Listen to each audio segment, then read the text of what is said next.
Paris Ford committed to Pitt well over a year in advance of National Letter of Intent Day. It was a roller coaster of a recruitment, but the top 50 recruit was a leader in the class for the Panthers. It took him a while to get on the field, but once he did, we saw the talent shine through. He was an All-American candidate and a cornerstone of what was supposed to be a top 25 team. He's now opted out of the 2020 season, and his Pitt career appears to be over. Pitt didn't get enough out of Paris Ford, and now we'll have a next man up situation as it looks to salvage what's left of this season. We discuss that and more on this Hail to Pitt podcast.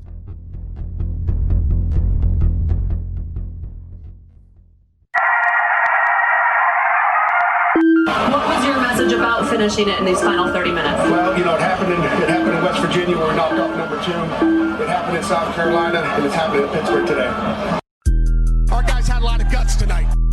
We're just going to keep getting better. I mean, that's what it is. One hell of a game that you will never, ever forget. We shocked the world! Hail to Pitt. Hail to Pitt. This would be the week of November 7th, 2020. And this is the Hail to Pitt podcast. I'm Alan Rock the Vote Tazinski. And I'm Vince. And Pam is taking the week off. I'm sliding back in, a married man. And, well, it was a much needed bye week. A well-rested week for me. I don't know about the Pitt Panthers, Vince, but 4-game losing streak, it's still active, even though, I don't know, probably a lot of you have been keeping it out of your minds over the last week or so. Anyways, it still needs fixed. The bleeding must stop. Florida State could be what the doctor ordered. I like the matchup. They've struggled a lot, but they've looked good at times, better than Pitt has in certain spots. How do they match up? We're going to talk all about it as the Panthers try to get back on track in Tallahassee. Vince, I'm back. I'm not feeling better than ever about the Panthers, but as a human being, I've got some HOPE, hope. Yeah, Alan, we do need your power of positivity around here because it has not been good over the past several weeks for the Panthers. They're going through a lot right now, and they got to find a way to get back on track, get this boat sturdy, and try to salvage the rest of the season. A lot of people are experiencing what's called doom scrolling over these last few weeks, and it's mostly regarding current events just in the social climate of the country. But if you're a Pitt Panther fan and you scroll on the internet reading about this team, you're basically doing the same thing. So you can't escape the doom unless you come to this show where we block out the doom and we get straight to it. We get that positivity flowing and we talk real and we don't get scared of nothing. We're going to take what we can get and we're going to move forward, get at least 1% better this week, Vince. If you're ready, I'm ready. Yeah, let's do it. Let's rock and roll. This show is brought to you by Pretty Easy Podcasts. You could go to prettyeasypodcast.com to get your own podcast started today with your very own producer for a very low rate. You don't have to learn all the ins and outs of audio equipment and podcasting. All you need is a microphone, some headphones, and your partner at prettyeasypodcast.com. Go there today. And, of course, you can follow this show at H2P Show on Twitter and all the other social media gimmicks. Of course, you can email us, hail2pittpodcast@gmail.com. And we appreciate any feedback we get on those platforms or on Panther Lair, Reddit. We'll be hitting the Pitternet up in just a little bit. But let's talk about Paris Ford first, Vince.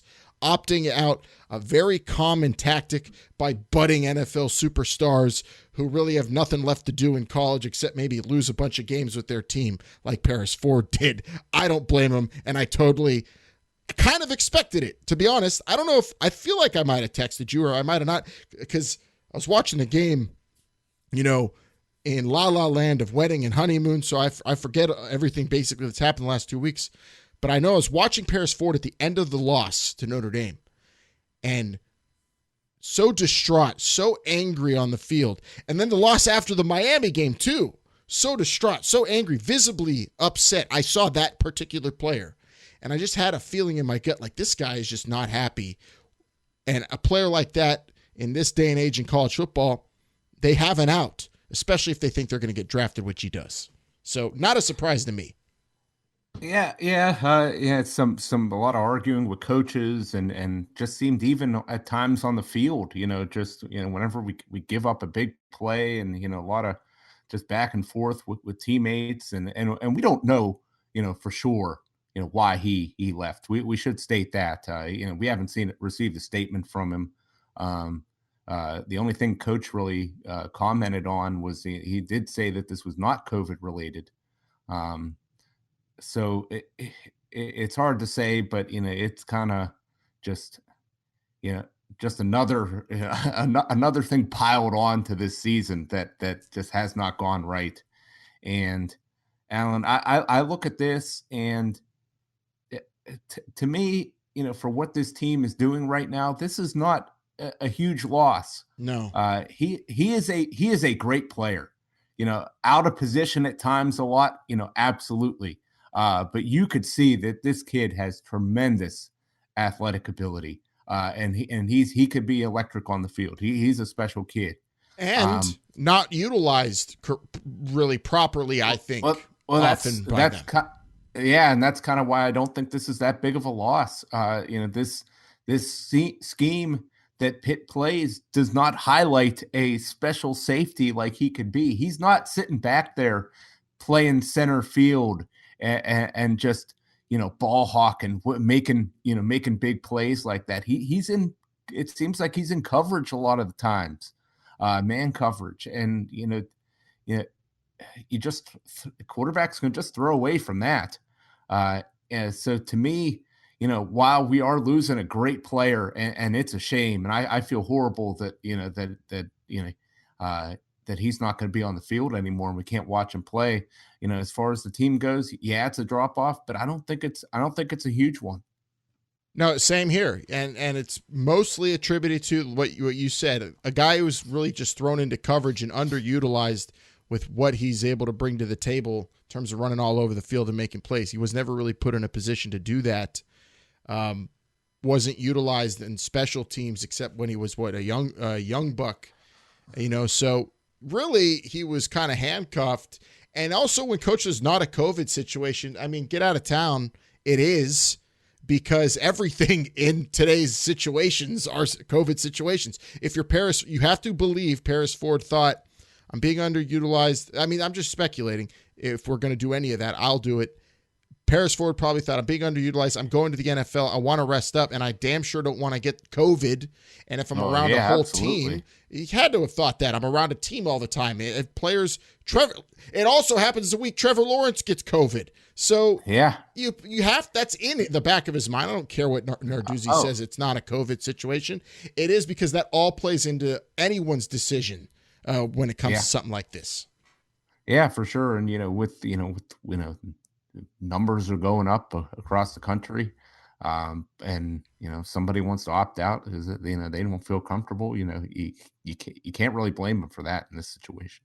Yeah, and so he'll probably just work out isolated, work on his self until the NFL draft, and be ready for that. And that's all really he has to do. And I commend him for that. Actually, it's probably the smart decision, business decision, personal decision, and the way to go, especially with playing for a team that's 3-4 and out of any kind of contention for anything noteworthy. So that is really, I would expect to see something like that across the country when we talk about good players on mediocre teams or bad teams in this regard.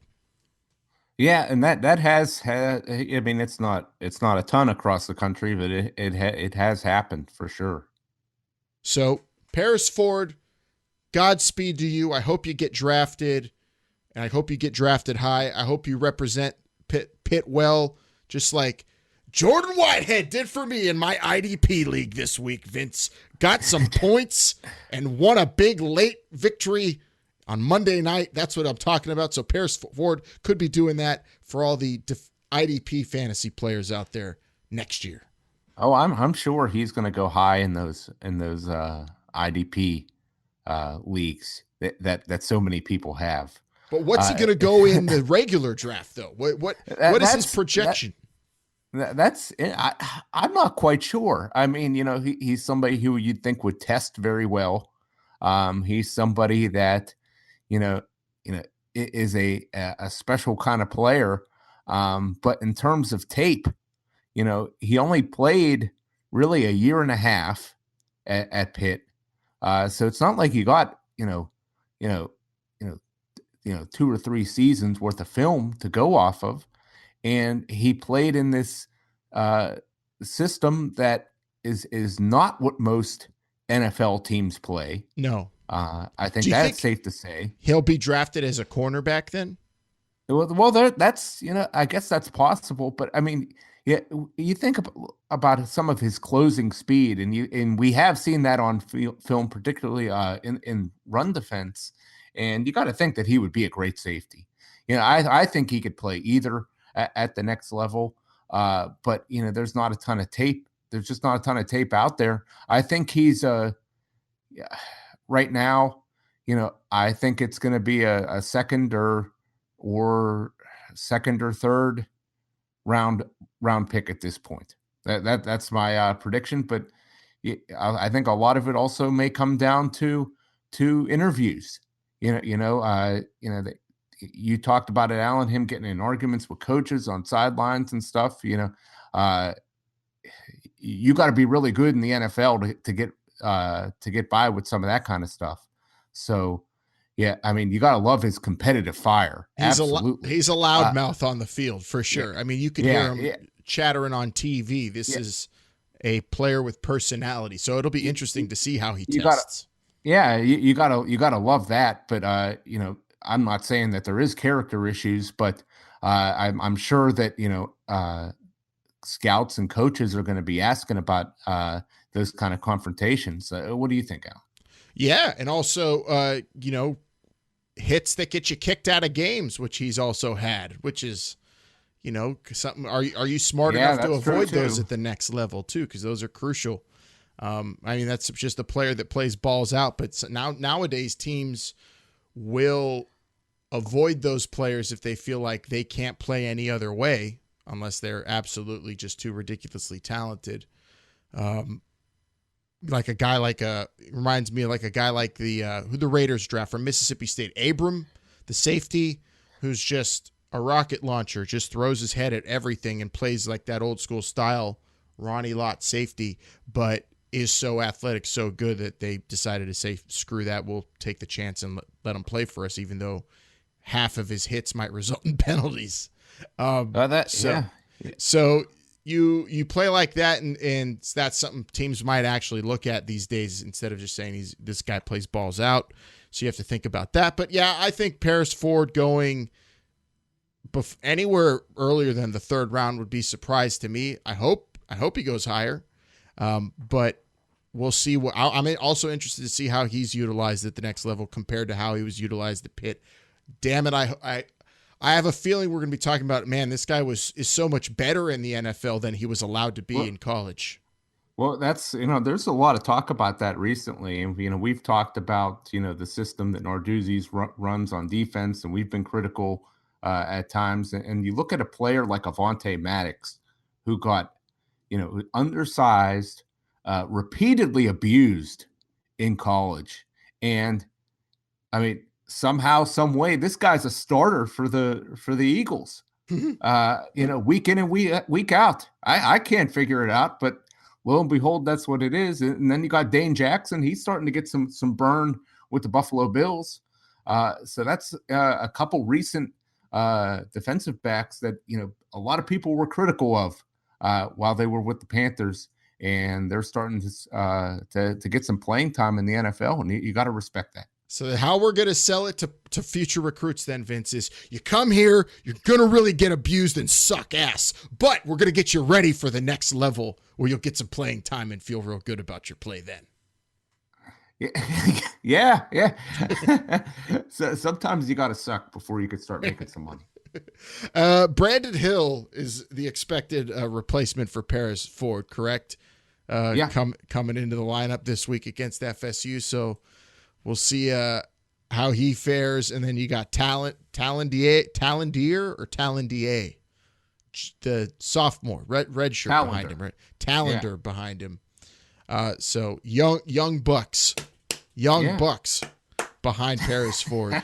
And damn it, I mean, it can't get any worse in the secondary. So I'll say that. Yeah, I think that's an excellent point. Brandon Hill, this is a freshman that, the coaching staff has talked very highly of this year, even before this situation went down. And yeah, he did play a little bit. He was on the field some in that NC State game that didn't turn out well, and hopefully he's learned from that. Just a lot of some blown coverages, but if you look at it, like you said, Alan, Pitt's had a lot of blown coverages this year, so it can't really get that much worse from that perspective. And in this 4-game losing streak, there's been at least one really bad blown coverage early in the game in each of the losses. So let's see if that gets fixed against FSU. That's like the number one thing I'm looking for, besides, what the hell's happening at quarterback, because in these losses, in all these games, Pitt's offense was limited and then totally handicapped without Kenny Pickett. Defense has been what's killed them, giving up big plays. Florida State is 2-4, and it's Florida State, so they always have capable talent, but this is just not an actual good football team. But they come in here with some dangerous players. So the matchup for Pitt against Florida State, I don't know how the hell this really is going to play out. It's my predictions. It might be all over the place here, Vince, but they got spanked by Louisville. Pitt beat Louisville. So does that mean anything? Probably not. Because, the way Pitt was playing against Louisville is not how they're playing right now. And, this Florida State team, has not been good this year. Yeah, they had that victory against North Carolina. North Carolina was ranked in the top 10, but there was, they had, a couple like blocked kicks, blocked punts, a lot of stuff had to break their way in order to win that ball game. And they were fortunate to hang on and win it. But this team is just not that good, Florida State. But unfortunately, Pitt's not playing very good either. So this is a battle of two teams that just have, really not matched the expectations coming into the season. They have not. And Pitt, Notre Dame crushing Joey Yellen in that game. I mean, let's talk about Joey Yellen does not know how to just press the button. He's always tapping when he's throwing the ball. So it's always a light, airy, soft touch pass. Soft touch, Joey Yellen. I am not one that's just totally crapping all over the coaching staff and the offensive line and everybody, because this team is Kenny Pickett, and Kenny Pickett not in that game is why they looked the way they did. But they're going to have to probably have Joey Yellen again in this one. And what I am kind of terrified about in this game for him anyway is that they do have Marvin Wilson on this Florida State team, and he is a bad defensive tackle. So the matchup I'm watching is interior Pitt offensive line, Jimmy Morrissey and co., trying to keep him away from soft touch Joey Yellen. That's what I'm circling and watching this entire time. Yeah, and that's got me worried. And the interior offensive line has not played great this year. Certainly in running the ball. But it has struggled a little bit in pass protection. But Yellen, you talked about it, Alan. He doesn't have that kind of zip on these short passes here. Yeah, and he's a deep ball guy, and with with Pitt's running game not being existent at all, you need to be able to work some of those short passes, and that doesn't appear to be his strength at the moment, and that really has me concerned for how they're gonna attack this team. It seems like, Alan, you correct me if I'm wrong, but it seems like they run their same plays, and they either work or they don't. It's either the other team's better, or Pitt's got to try to execute perfectly, and it just hasn't worked out. It hasn't, and it's also really funny to watch because I feel like some things have cleared up now with Joey Yellen throwing the ball, because he throws the ball so lightly, so light and airy that it's easier to catch. So there's less drops. But then you could be right about that. Actually. He's also less accurate. He takes he takes a little bit longer with the football and to get the football from his arm to someone. But it's been interesting to watch him at quarterback. He throws unlike really any quarterback I've watched, maybe since Rich Gannon, and who was a kind of similar style, soft throw-in quarterback. But not this. This is like almost laughable how he doesn't zip the ball in ever. It's like it's a gum band arm. It's just flicking it and letting it just float through the air. It's let it float. But how that hurts Pitt, though, is they have longer plays, longer developing plays, more opportunity with the ball in the air for bad things to happen. It's really interesting. And then also him coming into the game really is making, I think, announcers notice some of the poor quarterback play for Pitt here now, and isn't making up for some of the praise they might have been giving Mark Whipple. Mark Whipple getting the boots put to him for having his quarterback run to the sideline for every play last game. That was my favorite part of the Notre Dame game. People finally took note. Yeah, Alan, I'm starting to come around on this. This offense is just unless you have really good players, this offense is not going to work in today's day and age. It's just not. Every time they run the ball, odds are it's going to be a loss. There's no. They can't catch anybody off guard because there's no tempo, because you got to run the sideline every time. And there's no mobility from the quarterback, which is really hurting whenever you don't have a stud offensive line. You have no running game to take the pressure off the quarterback. So the offensive line, the defensive line is just all they have to do is just pin their ears back every play. That's all they got to do. And that's a recipe for disaster whenever you don't have elite talent running that kind of system. And I know that Nick Patty was hurt at times this year, but you got to think last year when he came in that UCF game, he looked really good. He got him a touchdown when they really needed it.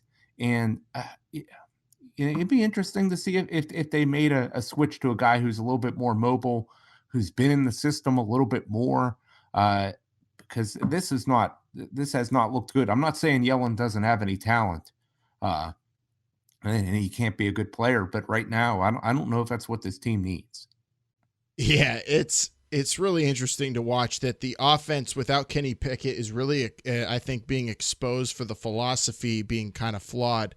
Kenny Pickett makes up for a lot of the flawed philosophy, which basically is the same as the defense. It's, this defense knows what we're going to do. Let's see them try to stop it. Pat Narduzzi is, what we're doing on defense. You try to stop us getting after your quarterback and playing man all game. This offense is, we don't need tempo. They're going to know when we're going to run. We're going to push them back far. We're going to out-muscle them, and we're going to out-route them, and our quarterback's going to just make plays. Like, there's no scheming to make up for any flaws. There's no adjustments. It's really hard to watch now that there's no Kenny Pickett in there. So Godspeed to Joey Yellen this week if he has to stay in there. I'm hoping Nick Patty gets in there too, Vince. I just want to see some sort of change up and some sort of adjustment. For the defense, though, that's really what's been baffling, is just how badly they've gotten their asses kicked, really, and how much tougher it's been now. They're getting sacks, but just to make plays off those and get any kind of momentum from the defensive line. And now against Florida State, maybe there's an opportunity there because one thing that you pointed out in our show prep is mobile quarterback, athletic quarterback. Pitt has done all right against so far, so that's what they're facing this time around too in Travis. Yeah.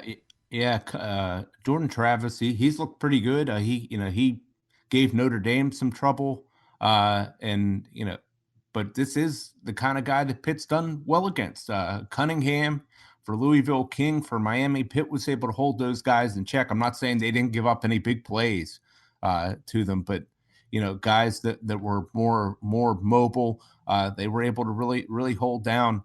And I do expect Pitt to do the same. Again, yeah, they may give up a couple big plays, but with Florida State's offensive line not very good. They've given up 18 sacks in 6 games. I expect Pitt's defensive line to be able to get after this guy, be able to maybe get a lot of tackles for loss on run plays, and really live in the backfield and disrupt things. So from that standpoint, I think Pitt's defense is going to do pretty well. And I'm looking for Rashad Weaver to have a big old game because he's, I would say now the out-and-out leader of the defense now that Paris Ford's gone. Wouldn't you? He is total team captain on that side of the ball. You have some other seniors on defense, but that's the most productive and one of the older players on the defense. So this opportunity for him to really step up, improve his draft stock, take control as a leader on the defense against the vulnerable offensive line could be a big game for Rashad Weaver. 2 weeks of basically here, Vince, for them to get ready for this one. We won't get a prediction, but I have a feeling the defense is going to be playing better in this game. I don't know about the offense. I don't expect anything from the offense. I've learned that. But I definitely expect the Pitt defense to, not get beat up for 40-plus points and look helpless out there this week. Yeah, and to me, I think you're absolutely right in that, we don't expect the offense to do very much. Given the personnel, given the scheme, it doesn't seem like they're going to do a whole lot different. They've had 2 weeks to prepare. It would be great if they did. Do you think the defense is going to play well? To me, I think the big thing is penalties and discipline. That's what I want to see better.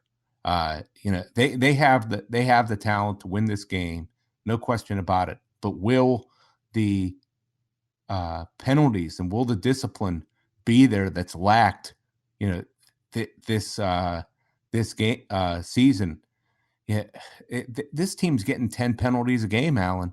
You can't win like that. You just cannot win like that. And will that change in 2 weeks? I'm not sure. I'm kind of down on it. I really don't know if they're gonna change their ways all of a sudden. Well, that is what. If you're a Narduzzi basher and someone who's calling for him to be hung out to dry and are fed up after the Notre Dame loss or the Miami loss with him and his regime, the penalties this year's got to be your biggest and easiest argument to make.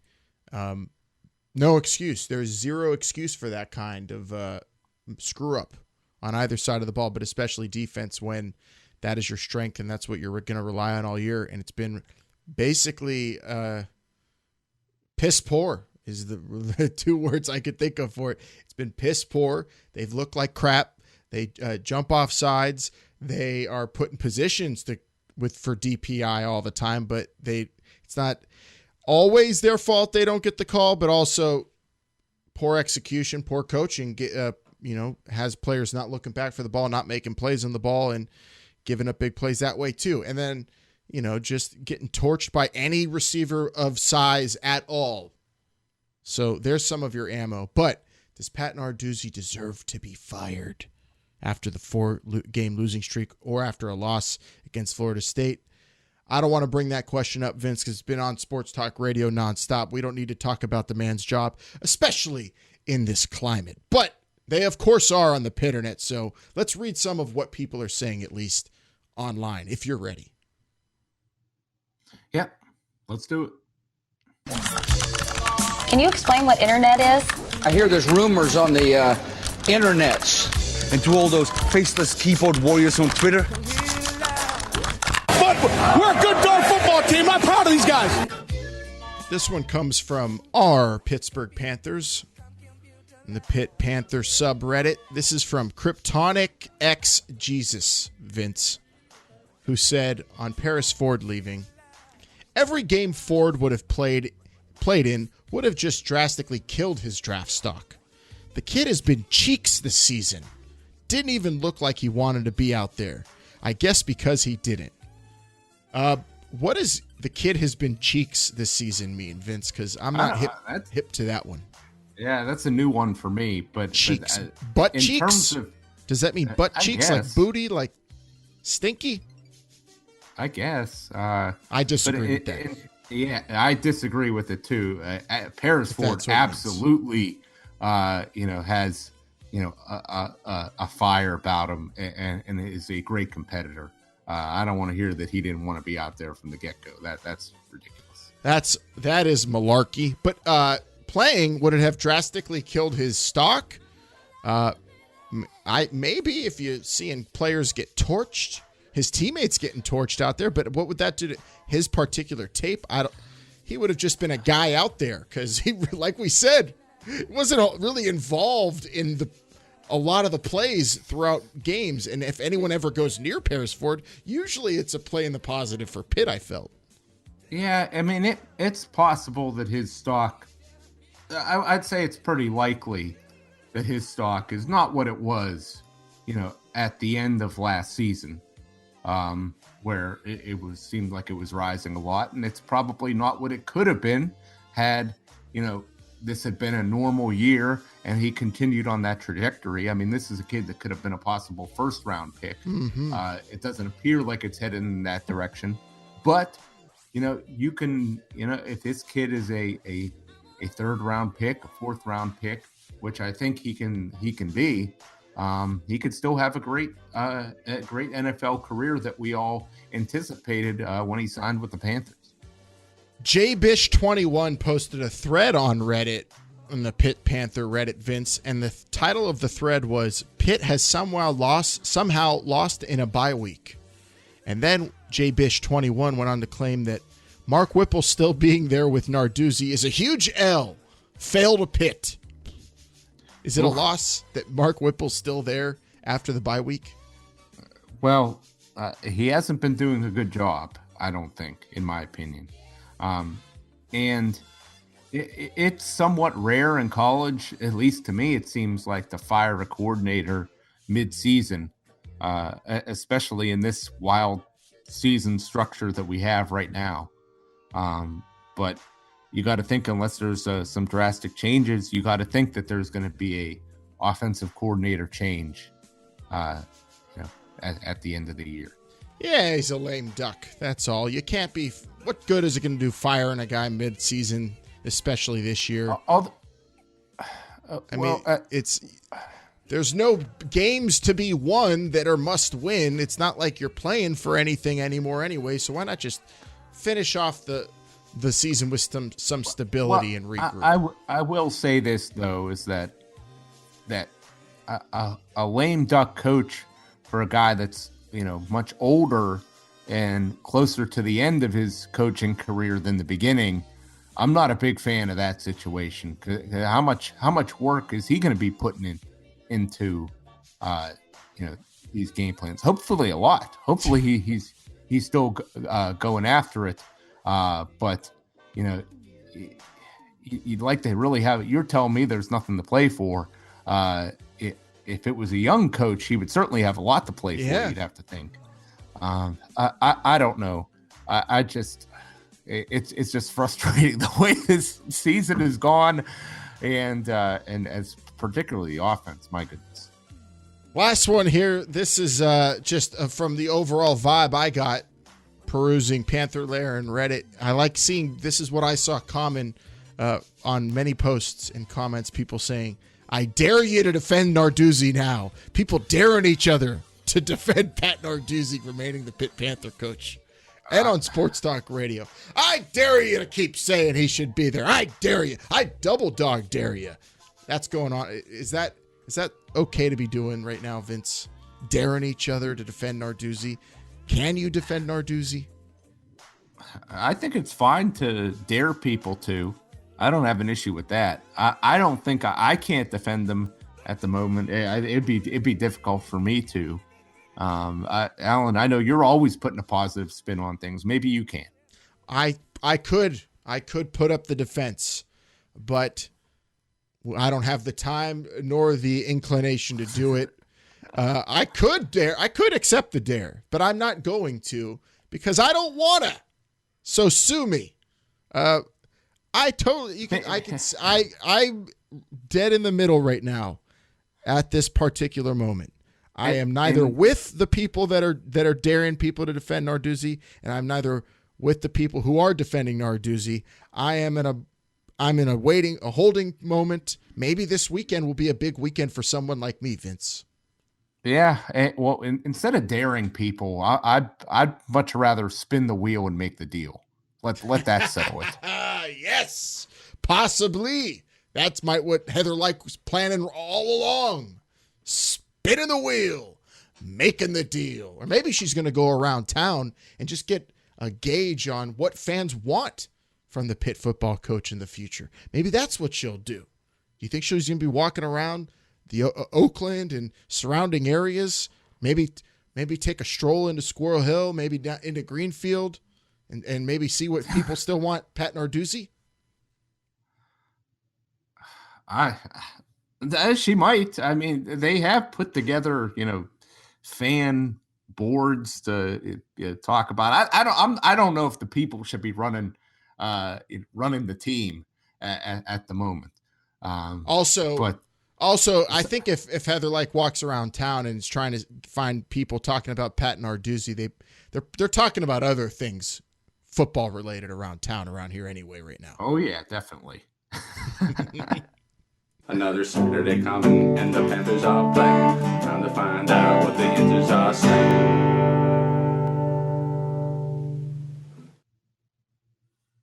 You see Ben DiNucci started for the Cowboys this week. That's only because his dad's good friends with Mike McCarthy. Yeah, I used to see them over at Big Jim's down and run all the time. Oh, yeah, I used to loaf down there with them all the time. Good guys. Hell to Pitt. What the answers are saying. So that's what the Yinzers are saying. Remarkable to see Ben DiNucci with the Dallas Cowboys. Yikes! Hopefully he doesn't do well this week. Every other week I wish him well, but not this week. Alan, this is a major college football Saturday. I kind of wish Pitt's bye was this week instead of last week. We got some major games. A game that's going to decide the SEC East. We got a game that is probably going to decide who's going to be the top seed in the ACC. And then we got a new conference entering the play, Alan, the Pac-12. You're following them closer than anybody right now. I can't wait to hear what you got to say about this one. Oh, college football. Don't you dare put an asterisk on that Clemson-Notre Dame game because Trevor Lawrence is not playing, and I'm super bummed about that, but I still like Clemson's chances. We have BYU relevant this weekend in a big game, and then, yes, the Pac-12. Cal and Washington, though, Vince, canceled. Yeah, that's a shame. But we have other games. We have Oregon playing and everybody trying to take them down. And we have the whole case of whether or not they're relevant to the college football playoff for a lot of people. I say no. I say the college football playoff might have to go. I don't even know if I want it. This whole week is making me rethink finishing the college football season regularly. I think we should play out the regular season and then do it old school style and just crown a champion at the end. Yeah, that's just voting on a champion. I wouldn't be opposed. I think it's just because I'm really all about voting right now. I just want to vote. I just want to vote for the winner And my vote is probably going to go for Clemson when they beat Notre Dame, or if Alabama runs that table, they will have to. They will have an argument though for Florida or Georgia, who are going at it this week too. Could you imagine if there was a vote, a national fan vote for who the champion was going to be? You would get people from Tuscaloosa just flocking in droves to Clemson, South Carolina, yelling, "Stop the count! Stop counting!" Stop the count! I just want to be the big map guy for that election night. That's what I want my job to be. Wayne County and Detroit always votes very heavily for Auburn for some reason. We're waiting for votes to come in from Allegheny County. They for some reason, a lot of these votes are going to Ohio State, Vince. I can't believe it, but it's actually happening. But that's good to see they're not going to Penn State. That's something. Philadelphia County traditionally votes Big Ten. This year, they'd be flipped to ACC. Very exciting stuff. Dan Mullen's been running a whole lot of ads in Bucks County, and they're getting a ton of votes in Florida. Dan Mullen, what a jerk. I just want to speak on him real quick. The urging the fighting, celebrating a fight, getting people riled up. That was just total bonehead coaching. What a jerk. The number one heel in college football to me this year. I'm all about Georgia this week, by the way, Vince. Oh, well, I'm actually kind of surprised to hear you say that. I was watching that game. I think I had 5 games on at the time of that, and I didn't have the sound on that one. But all that was playing in my mind was whenever that radio commentator Miami for you was getting so excited that there was a brawl on the. It's the same thing. Oh, sorry, I didn't mean to do that. It's the same thing. It's the same thing, Vince, but it's Dan Mullen, so no one's saying anything about it. It's the same exact thing as that announcer going, "You don't come in the OB." The same exact thing. Well, Dan Mullen, he's got that I-5 corridor all locked up. Yeah. You can't you can't penetrate that wall. Well, the good thing is we did get a Penn State loss, so now we have a relevant game with Indiana, number 13, Indiana. Vince taking on Michigan, who in any other year maybe Jim Harbaugh would be fired or going to be fired after their disappointing loss, and they're at number 23. That's one of the more interesting storylines in college football to me too. Yeah, Michigan, they just can't beat. Michigan State, Ohio State. They don't beat those teams very often. This is, I believe, the last year of Jim Harbaugh's contract right at Michigan. So I would say this right now, after losing Michigan State, if he does not beat Ohio State, I think he will be fired at the end of the year. And hired by the Houston Texans. I think they will not renew his contract. Yeah, I could see him with the Houston Texans.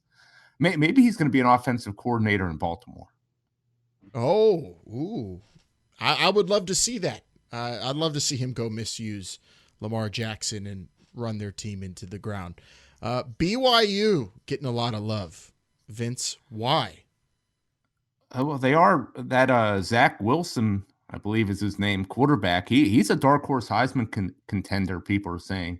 BYU ranked number 9 in the country. Outside of, I believe it was that game against Texas San Antonio, they have destroyed everybody. Soft schedule nonetheless, but they have been impressive.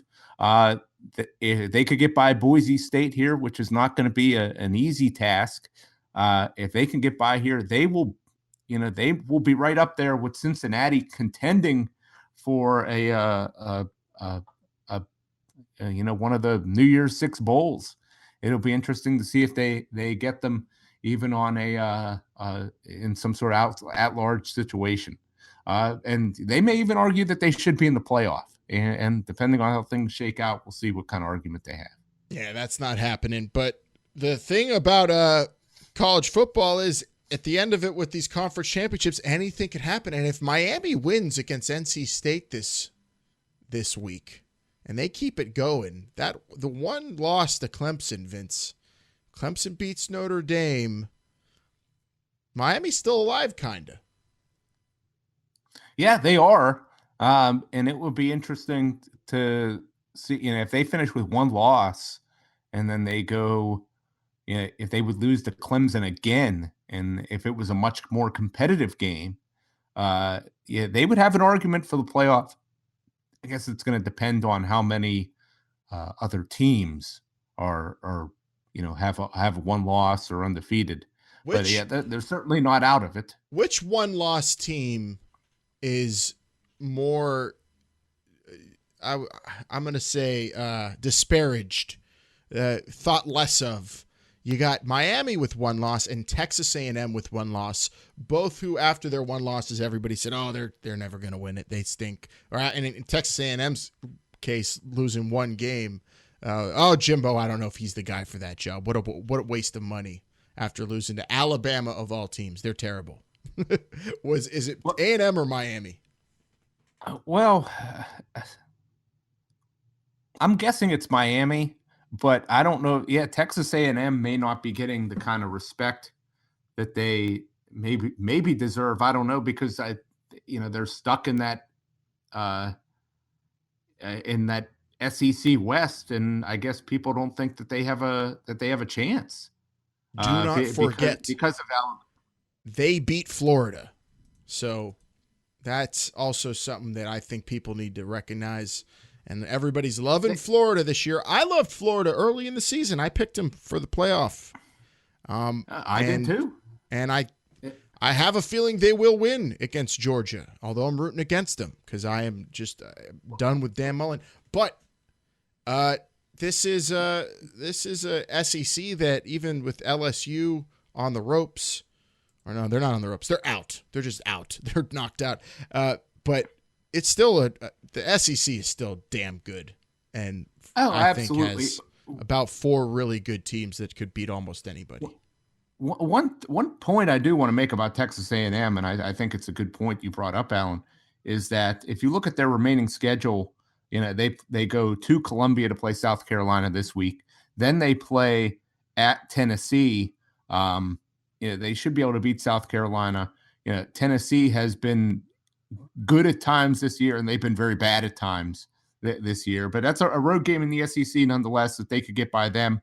Then they host Ole Miss and LSU, 2 very winnable games, and then their last game of the season at Auburn. I don't care. Auburn. You got to think they're going to be favored in every single one of those games, Alan. Mm-hmm. We could be looking at a one-loss Texas A&M team.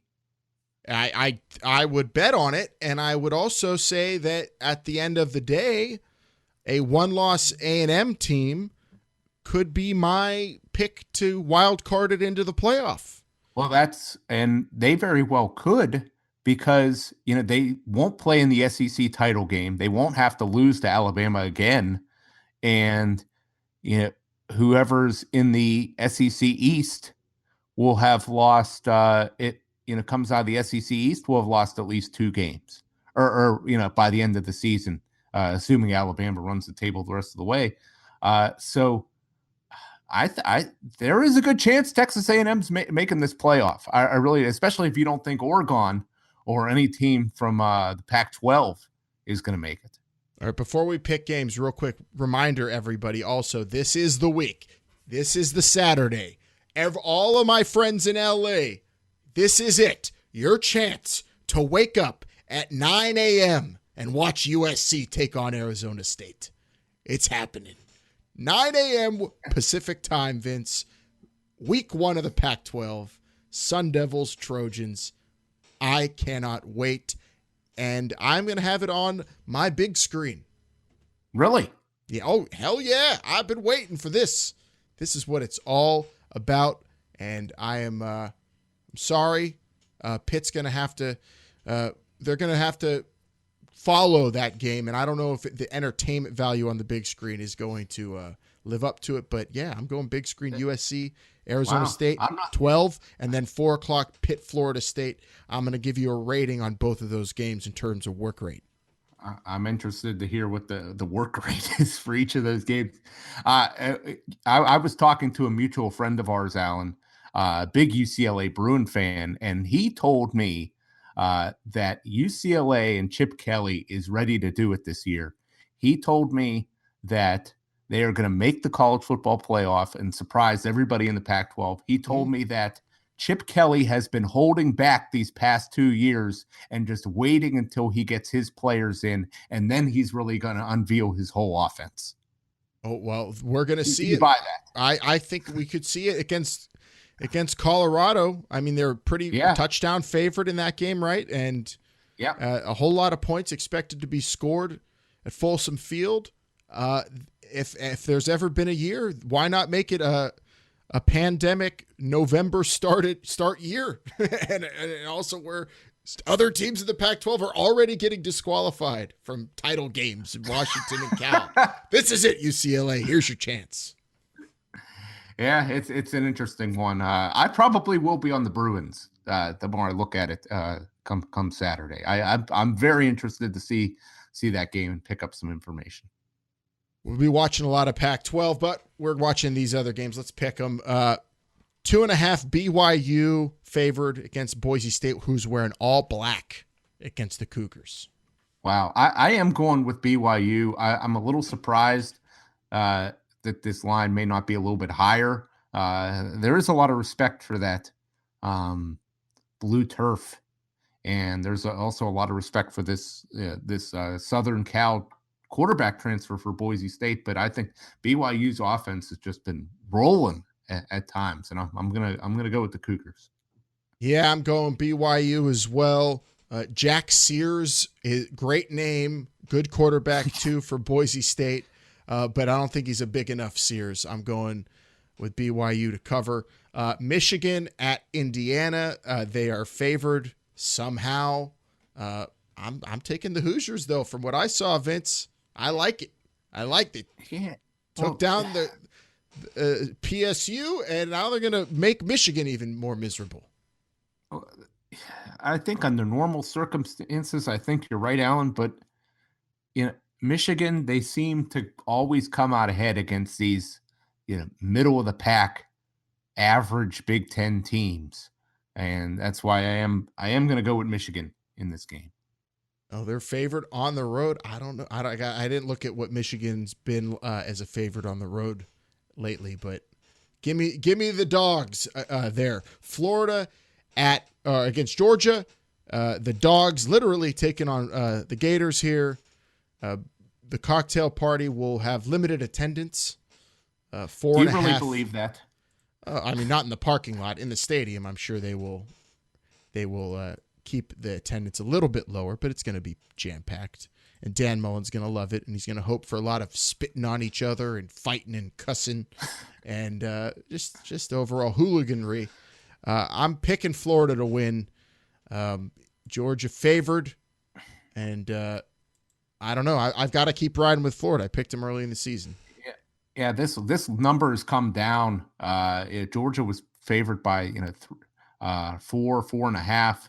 At some places, it's come down. Georgia's had a lot of injuries on their, especially on the defensive side of the ball. That LeCount, their star defensive back, safety, he was in a traffic accident on a dirt bike this week, and from what I read, it sounds like he had to go to the hospital, but he's doing okay. Not going to need any surgeries, but he is going to be out for this game. Hopefully he gets a full recovery. But I think you're right, Alan. Florida's, Georgia does have a good defense, but they got a lot of injuries. And Florida's offense, has been rolling this year. They have been that Kyle Pitts scored more touchdowns than. Speaking of Philadelphia County, a PA representative there, Vince, and a freak of nature, and his quarterback is a Heisman candidate. That is the guy that you cannot game plan really for. So that's why I like Florida too, if they utilize him correctly. Yeah, I'm going with the Gators to win this game outright. All right, we have Clemson and Notre Dame in the big ACC clash, 1 versus 4. First off, I think it's a joke that Alabama is not number 1. Who's Clemson beat yet? And now Trevor They beat Lawrence. Miami. Yeah, they did, I guess, but I'm one of those people that disparages Miami. Clemson 5.5 favorite against the Irish. What happens? I am going with Clemson to win this game. I think that their defense is going to be too much for the Irish. I do think it'll be a lower scoring game, but I do see Clemson getting just enough, even without Trevor Lawrence, to win this game by a touchdown. Say the Trevor Lawrence backup's name. DJ, I know this is wrong. Uiagalelei. Galele is how I would have guessed. But either way, if you're a Clemson quarterback, you are probably highly recruited. You are probably very talented. You probably played big-time college football, which he did, coming from Bellflower, California. Yeah. Yep. A big old quarterback too. It's not just a freshman, but he's like 250, right? He's like like that Auburn quarterback I was rooting for that's at Kentucky now. Joey Gatewood.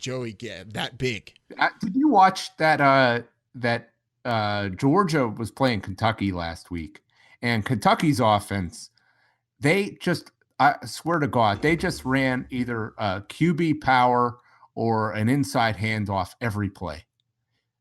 Every single play.